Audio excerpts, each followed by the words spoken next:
to the educational experience for anyone, elected or not, to try to hinder discussions that emanate from the critical thinking process. That effort is not education, but rather the attempt to regulate thought and a continuation of the effort to prevent full discussion of our collective history. We cannot temper or hinder the educational process with arbitrary standards designed to protect the comfort of some while disregarding the educational needs of many. This is not equality. That is not free speech, and it has no place in education. If we do not respect the process of education, we most assuredly allow the ugliest parts of our history to repeat itself. Now I'd like to speak to you just for a few moments on a personal note.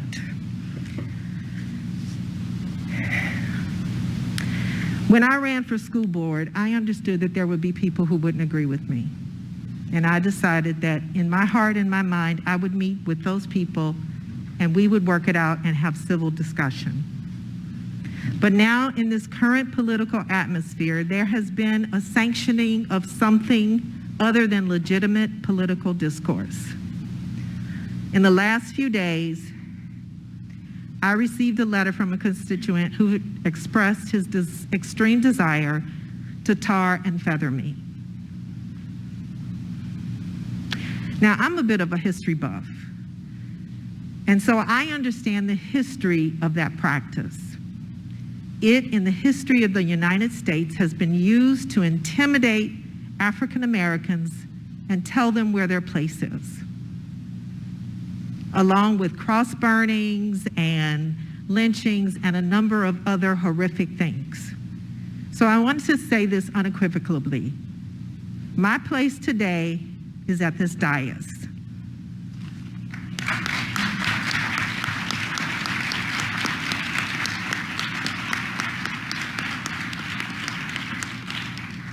I sit here today to say that this incident stresses the importance of not only Black History Month, but of the need to teach history, all of it.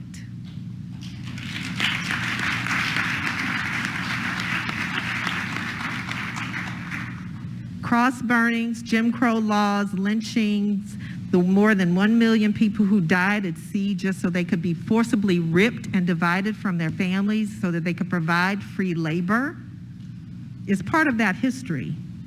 And it also demonstrates that the roots of why we're having difficulty sometimes recognizing the full humanity of everyone that's in this nation.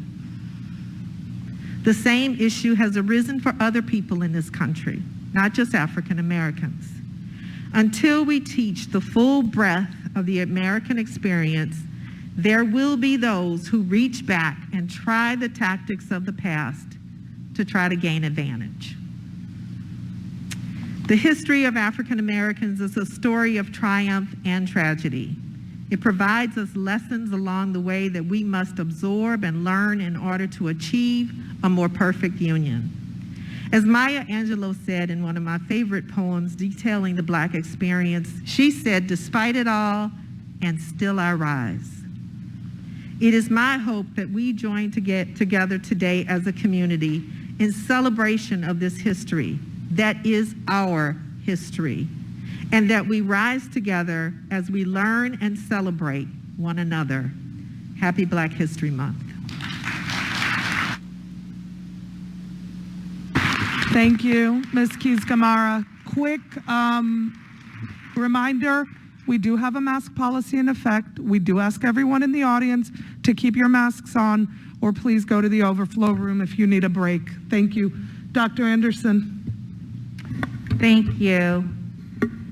The third section of the resolution that Ms. Keys-Gamarra read speaks to the contributions of African Americans to the founding and development of this nation and to its culture, despite the obstacles of slavery, discrimination, and institutionalized patterns of disparity, leading to the rise of the Civil Rights Movement and the Voting Rights Act of 1965.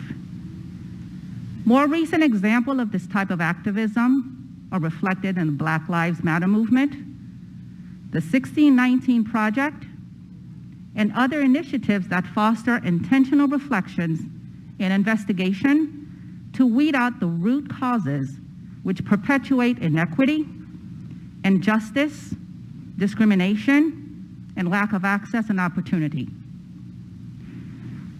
Currently, it appears that recognition of obstacles that continue to exist today due to the lasting effects of discrimination and institutionalized patterns of disparity cannot be discussed without a perceived intent of division. Recognizing differences in advantage, whether social, educational, or economic, should not imply racism or perceived to promote divisiveness, but rather should present a chance to address long-standing issues, make corrections, and hopefully increase understanding and expand opportunity where none exists. Should our children not be taught that Africans brought to the U.S. did not enjoy slavery?